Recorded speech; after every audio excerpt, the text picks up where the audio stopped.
Qui était le premier sur Terre? C'était l'œuf ou la poule? C'est l'œuf. Moi, non, est-ce que c'est la poule? Pour moi, c'est la poule. Il y a bien fallu qu'elle sorte de quelque part, la poule. Parce que la poule, elle prend des œufs. La poule, elle est bien née quelque part, de l'œuf. Alors c'est quoi? C'est l'œuf ou la poule? L'œuf ou la poule? Alors, on revient en effet en force avec vous les filles. Donc, on vous écoute pour la chronique mathématique. Oui, on va commencer par revenir sur l'énigme présentée il y a déjà 2 mois. La revoilà. Vous y avez on ne voit pensé, pas j'espère. souvent. Pas de risque d'overdose de mathématiques. Ah non, vraiment pas. Donc, vous décidez de refaire le carrelage de votre salle de bain avec des jolies tuiles qui sont 2 fois plus larges que longues, un peu comme des dominos. Votre salle de bain est carrée et la toilette, qui occupe la moitié d'une tuile, se trouve dans un coin, alors que le lavabo se trouve dans le coin en diagonale et occupe aussi l'espace au sol de la moitié d'une tuile. S'il n'y avait pas ces 2 obstacles-là, les tuiles seraient de la taille parfaite pour carreler la salle de bain. Ça vient dire que les côtés de la pièce sont composés d'un nombre pair de demi-tuiles. Mais là, avec la toilette et le lavabo, je vous demande si c'est possible de carreler la salle de bain sans couper les tuiles. Donc, comme vous avez eu 2 mois pour y penser, j'imagine que vous avez la réponse. La réponse, c'est que non, c'est pas possible. L'idée, c'est d'imaginer la salle de bain comme un échiquier avec un nombre pair de cases sur chaque côté. Donc, il y a autant de cases blanches que de cases noires.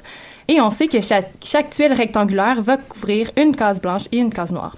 Mais comme la toilette et le lavabo occupent les coins opposés de la salle de bain, ils sont sur des cases de même couleur. Il faudrait donc couvrir plus de cases blanches que de noires ou l'opposé, ce qui n'est pas possible sans couper au moins une tuile. D'accord, merci les filles pour cette énigme. On a hâte d'être à la fin déjà de votre chronique pour la nouvelle énigme. Mais alors, je me demandais, Nadia, est-ce que t'es bien réveillée? J'ai pas l'impression pour ce soir-là. J'essaie de l'être, mais bon, je sais pas ça. Fait que pour l'émission, je me suis amené un café et un beigne. OK. Ben là, Nadia, je te regarde, t'as juste 2 cafés. Ben voyons, Steph, tu connais pas la célèbre histoire? Pour certains mathématiciens, les topologues, une tasse de café, c'est la même chose qu'un beigne. C'est parce que les topologues s'intéressent juste aux objets à déformation près. Donc la tasse, avec son anse, tout comme le beigne, a un seul trou. Puis c'est ça qui la caractérise. Donc on va revenir là-dessus. Donc, pour notre chronique, on va pas trop élaborer sur les beignes parce qu'on s'est donné le défi de parler du prix Nobel de physique.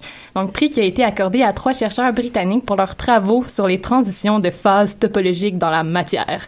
Donc, on va essayer de démystifier ça ce soir. Mais avant de rentrer dans le vif du sujet, peut-être que vous vous demandez pourquoi 2 chroniqueuses mathématiques veulent parler du prix Nobel de physique au lieu de parler du prix Nobel de mathématiques. Donc, en fait, pour ceux et celles qui ne le savaient pas, c'est tout simplement parce qu'il n'y a pas de prix Nobel en mathématiques. Et pourquoi il n'y en a pas? Bon, les explications sont pas unanimes. Il y a une rumeur voulant que la fiancée ou la maîtresse d'Alfred Nobel aurait eu une aventure avec un mathématicien bien connu. Et donc, dans ses dernières volontés, Nobel aurait stipulé qu'il ne devrait pas y avoir de prix Nobel pour les mathématiques de peur que le dit professeur mérite le prix. Donc, l'anecdote continue à être transmise, probablement parce qu'elle fait rire, mais par contre, il y a beaucoup de faits qui vont à l'encontre de cette histoire-là. Donc, l'autre hypothèse, qui est certainement plus banale, mais aussi plus plausible, c'est l'idée que Nobel n'était pas vraiment intéressé par les mathématiques et qu'il ne saisissait pas en quoi les mathématiques pouvaient être bénéfiques pour l'humanité. Pourtant, le prix Nobel de physique cette année porte sur des recherches dans lesquelles l'apport des mathématiques a été central, et c'est pour ça qu'on voulait vous en parler. Donc, je rappelle le sujet de leurs travaux, c'est les transitions de phases topologiques dans la matière, puis on va essayer de comprendre ce que ça veut dire, tout ça. Donc, on sait que la matière se présente sous 3 phases dans la vie de tous les jours. Donc, les phases solides, liquides et gazeuses, mais ça peut devenir plus subtil que ça. Il y a aussi des petits changements qui ont lieu dans la matière, mais qui sont pas visibles. On les appelle les transitions de phase exotiques. Ces changements-là se font surtout à des températures très hautes ou très basses. Une de ces manifestations, c'est le plasma, qui est un état exotique de la matière visible sur Terre à haute température. Les transitions de phase peuvent aussi s'incarner dans un changement de comportement magnétique d'une pièce. Donc, c'est ce qui fait que certains matériaux sont supraconducteurs, c'est-à-dire qu'ils n'ont aucune résistance électrique en dessous d'une certaine température. Cette température-là est souvent très proche du zéro absolu, c'est-à-dire moins 273 degrés Celsius, mais la température peut être aussi élevée, disons, que moins 140 degrés Celsius, ce qui reste quand même, disons-le, assez froid. Ce que les chercheurs nobelisés ont étudié, c'est pourquoi certains matériaux sont supraconducteurs à certaines températures et qu'ils deviennent rapidement des isolants lorsque la température augmente de une toute petite affaire. Ils ont donc étudié cette transition de phase. Et donc les mathématiques dans tout ça, les filles. Oui, on y arrive. On se concentre un petit peu, on revient au sujet. Hein. On se recentre sur le sujet. Donc, ce qui est intéressant, justement, c'est que les lauréats du prix Nobel ont été les premiers à voir que la topologie pouvait être pertinente en physique. Mais bon, à part parler de beignes et de tasses de café, c'est quoi la topologie? La topologie, c'est une branche des mathématiques qui s'intéresse aux formes des objets. Ok, mais alors ça, en quoi c'est différent de la géométrie, par exemple? Ben, en géométrie, on s'intéresse aussi aux formes, mais en se servant de mesures exactes comme les longueurs, les angles, les surfaces ou les volumes.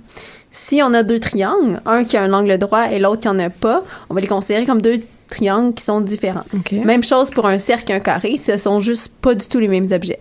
Mais en topologie, on est plus flexible. On va considérer que les formes étudiées sont faites de matériaux qu'on peut déformer suivant certaines règles, un peu comme si elles étaient faites de pâte à modeler. Donc en gros, on peut travailler avec la pâte pour la déformer, mais on n'a pas le droit de déchirer la pâte, de la trouer, ni au contraire de faire disparaître les trous en les remplissant de pâte. Donc, si on revient au cercle, au triangle et au carré, vus comme des objets topologiques, eh bien, ce sont tous les mêmes. On peut se l'illustrer en imaginant qu'on a un élastique en forme de cercle, mais qu'en le manipulant, en l'étirant, sans le couper, on peut le transformer pour qu'il devienne le bord d'un carré ou d'un triangle. Alors du coup, comment on arrive à avoir des résultats, j'allais presque dire intéressants, si c'est aussi flexible sur l'aspect des formes étudiées? Ben, l'idée, c'est que les éléments qu'on étudie sont les caractéristiques, dans le fond, qui vont rester les mêmes malgré toutes les déformations qu'on va autoriser. Par exemple, le nombre de trous. Donc, on dit... si on imagine, mettons, la tasse en pâte à modeler, on voit qu'on peut écraser la pâte qui forme la partie creuse et joindre ça à l'anse de la tasse pour former, au fond, quelque chose qui ressemble à un beigne. On peut pas faire disparaître le trou de l'anse parce qu'on peut pas déchirer la pâte ni la remplir de trous. Okay. Donc, c'est un peu... ça vient à dire un peu comme qu'un ballon de soccer, c'est pas un beigne. Parce qu'un ballon de soccer, ben c'est comme une sphère, il n'y a pas de trou. OK. Puis quand on parle de déformations autorisées sur les formes, bon, ça a l'air un peu flou, mais on voulait juste mentionner que c'est des opérations qui sont formellement définies à l'aide du langage mathématique. Donc, autrement dit, dans un cours de topologie, on joue pas avec la pâte à modeler, malheureusement. Et alors, si on revient aux physiciens, donc le résultat, c'est finalement de la recherche fondamentale, mais est-ce qu'on peut penser à quelques applications? Et oui, leur découverte pourrait être appliquée à la construction d'appareils électroniques performants.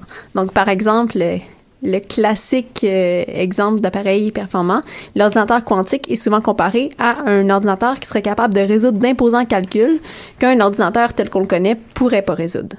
En plus, il résoudrait dans un temps dérisoire. Donc, c'est parce que le support de l'information dans un ordinateur quantique est plus le bit, qui est une variable qui peut prendre soit les valeurs 0 ou 1, mais plutôt le qubit, qui admet une superposition de valeurs. Donc, ça, c'est le mystère du monde quantique, là. La superposition, ça a une propriété étrange de la mécanique quantique. Mais bien qu'il soit l'objet de recherche intensive un peu partout dans le monde, on doit le dire, l'ordinateur quantique est loin d'être au point. Ouais. Le gros problème dans la construction des ordinateurs quantiques présentement, c'est qu'ils sont extrêmement sensibles à leur environnement. Mais si on arrive à encoder des propriétés topologiques dans les matériaux, ceux-ci seraient beaucoup moins sensibles. Puis ça, c'est dû au fait que les invariants topologiques sont pas affectés par des petites déformations du système. Donc, c'est quoi la conclusion de tout ça? Ben, les chercheurs qui ont gagné le prix Nobel ont été des pionniers dans l'utilisation des outils topologiques pour étudier les propriétés de la matière. À partir des années 80, la topologie est devenue un outil incontournable dans le domaine. Donc, on a pu voir qu'en mathématiques, comme dans d'autres domaines, la recherche fondamentale démontre une fois de plus son utilité. Tout à fait. Et alors, votre énigme est-elle topologique ce soir? Non, on change de sujet. Mais on reste quand même un peu dans la rénovation, si on veut, parce qu'on se trouve encore dans une pièce. Donc, on a une pièce sans fenêtre qui dispose d'une seule lumière et il y a 3 interrupteurs qui sont placés à l'extérieur de la pièce. OK. Sachant que les trois interrupteurs, sont en position fermée et qu'on n'a pas le droit, qu'on a le droit d'entrer seulement une fois dans la pièce. D'accord. On veut savoir comment on peut déterminer quel est l'interrupteur qui allume la lumière. Wow, OK. Donc, il y a 3 interrupteurs, ils sont tous en position fermée. Ouais. On peut rentrer une seule fois dans la pièce et il faut savoir lequel allume la lumière. Exactement. Super. Donc, on se retrouve dans, je pense, 2 semaines cette fois. Là, on vous retrouve régulièrement. Merci beaucoup, les filles. Avec plaisir.